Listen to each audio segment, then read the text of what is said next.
नमस्कार दोस्तों, स्वागत है आप सभी का आज स्टडी ऑफिशियल पर। आज हम इजराइल और उसके दुश्मनों के बीच चल रही ताजा घटनाओं पर बात करेंगे, खासकर इजराइल के प्रधानमंत्री के हालिया बयानों और उनके आगामी कार्यों के बारे में विस्तार से चर्चा करेंगे। सबसे पहले दोस्तों, हमास के खिलाफ इजराइल के मौजूदा सैन्य अभियान पर नजर डालते हैं।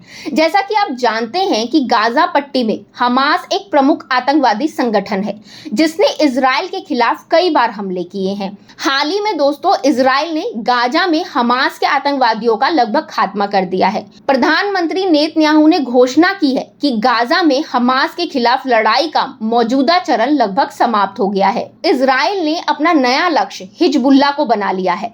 हिजबुल्लाह एक ईरानी समर्थित आतंकवादी संगठन है जो लेबनान में सक्रिय है। नेतन्याहू ने कहा है कि गाजा में अभियान खत्म होने के बाद इजराइल अब हिजबुल्लाह का मुकाबला करेगा और उसके खिलाफ सैन्य कार्रवाई शुरू करेगा। अब दोस्तों, नेतन्याहू की इन टिप्पणियों से इजराइल और हिजबुल्लाह के बीच तनाव और बढ़ गया है। अब यहाँ पे ये जानना इंपॉर्टेंट है दोस्तों कि ईरान समर्थित हिजबुल्लाह ने हमास के 7 अक्टूबर को किए हमले के बाद से ही इजराइल पर हमला करना शुरू कर दिया था। तब से इजराइल और हिजबुल्लाह के बीच लगभग हर रोज गोलीबारी होती रही है। हाल ही के सप्ताह में लड़ाई बढ़ने से एक और युद्ध शुरू होने का खतरा पैदा हो गया है। अब बात करते हैं दोस्तों व्हाइट हाउस की।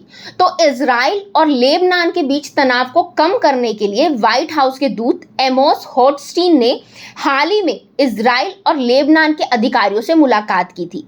इसके बावजूद लड़ाई जारी है। नेतन्याहू ने कहा है कि वे संकट का कूटनीतिक समाधान तलाशने की उम्मीद करते हैं, लेकिन साथ ही उन्होंने संकल्प लिया है कि जरूरत पड़ने पर समस्या को अलग तरीके से हल किया जा सकता है। यहाँ एक और महत्वपूर्ण पहलू है जिसे समझना जरूरी है।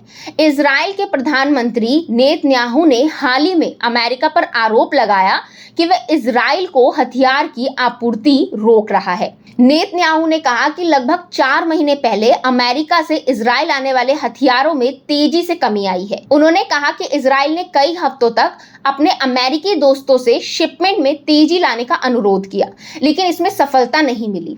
दोस्तों, इजराइल की सेना ने अब लेबनान की उत्तरी सीमा की ओर सैनिकों को भेजने की तैयारी शुरू कर दी है।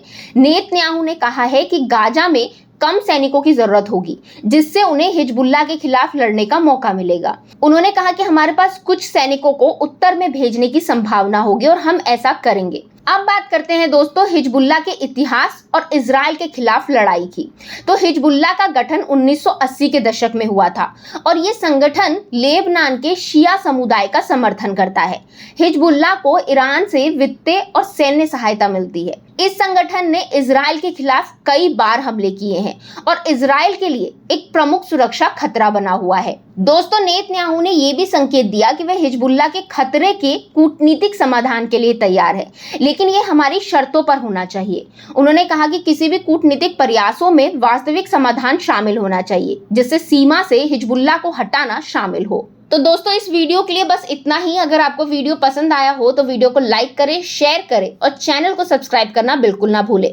और हाँ, बेल आइकन को प्रेस करें ताकि हमारे नए वीडियोस की नोटिफिकेशन आपको मिलती रहे। Thank you.